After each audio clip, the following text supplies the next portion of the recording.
So let's say you have a crazy busy week, or you have a week with lots of meals out, which is always challenging. To me, it's always control the controllables, right? What can you control? So let's just say, and what are you willing to control? So let's say you're going to, a great restaurant and like they have your favorite food or whatever. Like by all means, I think you should get it. I would want you to get it. I wouldn't want you to miss out on that. So if you're not going to control, you don't want to control what you eat, you can always control how much you eat though. And I think the mistake many of us make is, especially in those weeks, is, if we can't control or we're not going to control what we eat, we just let ourselves eat as much as we want. And the idea, again, is always something instead of all or nothing, right? It's never all or nothing. That always leads to nothing. It's always something. So if you're not going to control what you eat, let's focus on how much you eat. Let's focus on the quantity, right? Let's focus on how you eat. Slowly, knives and, utensils down between bites, sips of water between bites. Like those are things we can absolutely control, even if we're out to eat every meal of the week, right? Let's say we have to travel for the week or so.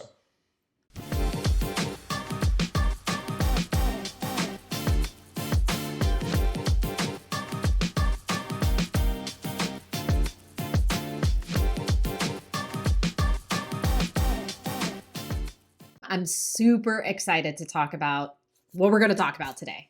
I hope you are too. I am. Okay. Do you like to lift heavy? I do. Okay. I like to run fast. I really like it. I really like to push myself and see how far I can go. What about you? Do you like to run fast? I do. I like to sprint every now and then. I'm more of a lifter than a runner. Okay. I like running just because I love being outside. But I love self-imposed discomfort. Like lifting heavy with form is really important to me. Like there's a lot of people out there like ego lifters where they'll just, do it all for the gram, as they say, like do it all for social media. Like to me, it's not about how much you lift, it's about how you lift, but I want to lift as heavy as I can with great form. Okay. So I enjoy self-imposed discomfort. Right. Because it makes you better. It makes me better. And it makes me able to handle all the inevitable punches life will throw at us. Okay. All right. So now we're getting somewhere. So here's the deal. Today, I want to talk about what heavy lifting has taught you, what sprinting has taught me. All right. And just hang tight. If you're out there watching this video and you're like, I don't even exercise, so this doesn't apply to me, it does. Do not go anywhere. Stay right there because it does apply to you. I promise. I promise. All right. Because I guarantee you sprint or lift heavy somewhere in your life, even if it's not in the gym or on the road. Okay. All right. So here's the deal. Today, we're going to talk about self-imposed discomfort. We're going to talk about stress, stressful days, stressful weeks, stressful periods in our lives that, a lot of us put on ourselves, self-imposed, and sometimes we don't. But the goal really is for all of us to learn how to do it better. Okay. I think we can all agree we could learn to tolerate stress better. And it's not going anywhere. Like stress is just, that friendly little friend that sits on our shoulder most days of our lives. And I really want to give some practical ideas for how to learn to deal with it better. So Adam, anything you want to jump in and say before we kind of dive in here?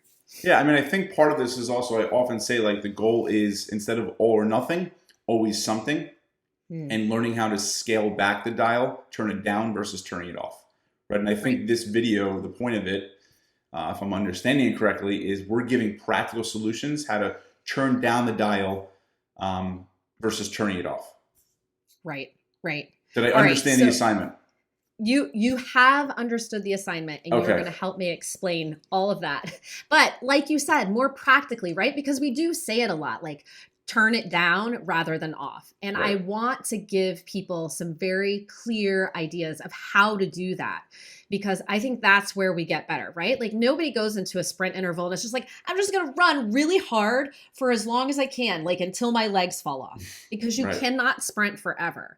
You have to have some very clear structure when you're working on improving your physical fitness. All right. Yes. General fitness, just keep moving, get moving, keep moving. But for a lot of us, we want to get better at things we do. whether it's in the gym, on the road, or at work, or at home. We want to get better. So creating structure and this idea of how do we improve is really, really important. So first things first, you have to have a clear goal. All right.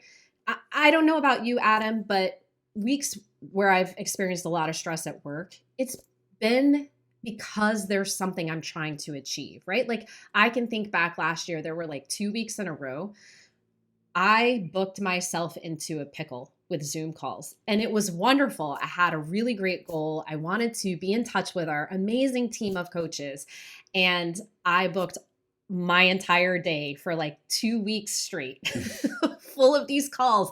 And it was wonderful, but I got into it and I realized, like, oh my gosh, I did not think this through. Like, Hmm. I'm going to end up an absolute mess. So I want to say the first piece is really like if you get the opportunity to get the heads up that it's going to be stressful, make sure you understand why. Like, what is the purpose? Why are you going to be stressed? Why are you putting that demand on yourself? Why are you lifting heavier? Right? So that's my first piece. Have a clear goal for the sprint, for the heavy lift. It's to do what? To get stronger, to get faster. If it's work related, it's to perform well, to create a great presentation. If it's at home, maybe your family's really busy that week and you just want to be totally available to support them and show up for them. Whatever it is, have that clear. All right, so now stay with me, Adam. I know I'm doing I'm a lot of here. talking. No, Okay. you're on a roll. Thank you. So the other piece is you're probably sitting there watching this going, okay, well, that's great. That has nothing to do with weight loss or health and fitness. Hold up. It does. Okay. Now you have to say to yourself, oh, the pie chart. We were talking about this. Okay. I'm all over the place. In my head, stress is like a circle. It's like a pie chart, right? Most days, most weeks, it kind of teeters and totters and balances like work, family, health, fitness, myself, other people, this kind of thing. But some weeks, right? And like there's a capacity, and that's the circle. It can't get any bigger than that. Some weeks, work is going to take up more of that pie chart. So you're going to have to pivot and kind of shift to a short term goal with weight loss, health, and fitness. And that is okay. It's not forever, but it is necessary. So if you're on a weight loss journey, if you're working on health and fitness, your goal during stressful times should really pivot to sustaining, maintaining. All right. What do you think about that, Adam? Great so far. Having an objective, number one, for the reason you're sprinting, Mm-hmm. because I think it helps also you get through. It's like, all right, the reason why I'm killing myself this week is to achieve this goal. I like it. And then number two is understanding that our capacity for stress is finite and just different weeks, different times, etc. It's gonna, the percentages are gonna fluctuate. Yes. Good. Okay. I'm coming across. All right. So the second piece is have a structure for your sprint interval, right? So if it's a week of crazy work, let's have a structure, meaning a start, right? Like maybe it's going to hit Sunday night or maybe it's going to hit Tuesday morning. But where is the start? Where are you going to start picking up that pace or picking up those heavier weights, right? And where is it going to end? Because remember, you can't sprint forever. You can't. You're going to burn out. Your legs are going to fall off. Your arms are going to fall off. Something's going to fall off. You got to come through it whole, okay? So a start and a finish is really important, right? Do you agree? Yes. And I Okay. think on the contrary, you can't sprint forever in anything. And health and fitness is really a marathon, not a sprint. And I think one of the goals here is to help you learn how to stick with the marathon. But sometimes you go faster during the marathon, sometimes you go slower, but you never want to stop. It's true. It's absolutely true, right? And these sprints help us do the endurance piece better. Okay, good. So within that structure, we have our start, we have our finish. Now, for anybody out there who has done HIIT training, sprint training, heavy lifting training, what is the most crucial piece of that structured workout? Adam, I know you have the answer. I don't know if I do. Come on. Um, It's not actually the sprint. It's not the work interval. It's not the heavy lift. What is it? um, it's not. It's I the don't. rest. Oh, It's the interesting. Okay. rest period, right? No, I'm serious. And I did like an interval run this morning, and the coach that was in my ear was like, by the way, the rest is what helps you do the work better. Hmm. So rest. When I tell you to rest, you better rest. And that is for real. It is for real. We all just blow by sleep during stressful weeks, right? Like, oh, I'll just stay up and work late and I'll get a couple hours and I'll be fine. The rest helps you be better. So, one of my biggest pieces of advice to my clients who go through these sprint periods: defend your rest period, defend it with your life. Because if you want to be worth anything during that sprint interval, it's going to be because you rested. So, what do you think? I like it. That's a very good point with rest. It's true. I mean, intervals. It's like, are you going to sprint for this, or are you going to lift for this, and then the rest is how you recoup for the next, set or rep. Um, Yeah. yes, I think rest is critically important, but I also do think I'm certainly partial to movement as well. In that, like, I think sometimes you have to expend a little energy to get energy. Um, Hmm. but to your point, if you're sprinting in another area of life, you might not have the energy and capacity to move as much as you usually do. However, I would argue that you should move, just maybe less. Yeah. Yeah, you're right. Like don't stop moving, right? Like I often do like active recoveries, right? Because sometimes if you come to a complete stop in a rest interval, that can really botch you up to take off again. So another thing I tell my clients is like exercise gets to become stress reduction this week. It's not about fitness goals. It's not about actually sprinting harder during this stress period. It's about restorative movement, stress reduction, get that energy out, and you can reduce the volume, right? So if you're somebody who likes to work out like an hour a day or more, during a stressful week, we probably want to dial it back and Hmm. reduce the intensity, reduce the volume. But you're absolutely right. Definitely don't stop moving. Yeah, I mean, I would say in the hierarchy of what's most important, I would say rest is always number one. People have asked me like, should I sacrifice sleep in order to exercise? This is especially if you have a crazy week with work or you have newborns. Um, like, I think sleep is always most important. Like, to sacrifice sleep to exercise, I think is kind of counterproductive. Um, so I would always say sleep is most important. And if you're able to Hmm. get sleep, then I would say maybe can we carve out 20 or 30 minutes during the day to get some movement 100%. I always say you don't get to ask your body to put out all that energy if you didn't help it recover. Like, in. Right, if you want to exercise, you got to sleep. right. It's just like there's no compromising there. So I totally agree. But let's pivot to now what I'm sure a lot of people watching this are wondering, what about food, right? Right. So what are your thoughts on that during a sprint? Yeah, so I mean, food is certainly tricky. So let's say you have a crazy busy week, or you have a week with lots of meals out, which is always challenging. To me, it's always control the controllables, right? What can you control? So let's just say, and what are you willing to control? So let's say you're going to a great restaurant and like they have your favorite food or whatever. Like, by all means, I think you should get it. I would want you to get it. I wouldn't want you to miss out on that. So if you're not going to control, you don't want to control what you eat, you can always control how much you eat though. And I think the mistake many of us make is, especially in those weeks, is, if we can't control or we're not going to control what we eat, we just let ourselves eat as much as we want. And the idea again is always something instead of all or nothing, right? It's never all or nothing. That always leads to nothing. It's always something. So if you're not going to control what you eat, let's focus on how much you eat. Let's focus on the quantity, right? Let's focus on how you eat slowly. Knives and utensils down between bites, sips of water between bites. Like, those are things we can absolutely control, even if we're out to eat every meal of the week, right? Let's say we have to travel for the week or so.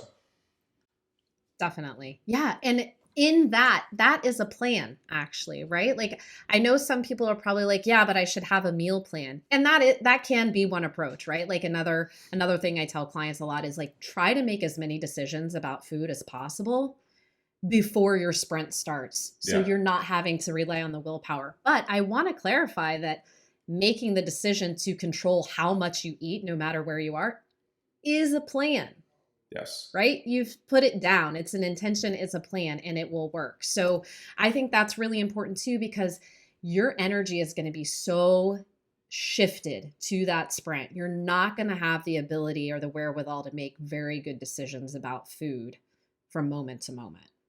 Right. Good. Self-care So, always makes us, oh, sorry. no, you're fine. Go ahead. I would say, I mean, self-care always makes us feel better. It always is worth it. Um, Even when you're stressed. And I think the challenge, or I think some people might be thinking like, yeah, but I feel it adds more stress to the whole picture. Like focusing on this stuff during those weeks or during these times makes me feel more stressed. What would you say to that? Well, then my counter would be, you want to get ahead of it, right? Like, I think if you're trying to, it's like, imagine somebody said to you, and you don't know how to do this, right? Like, I want you to do open heart surgery. Here's all the tools you need. Now go.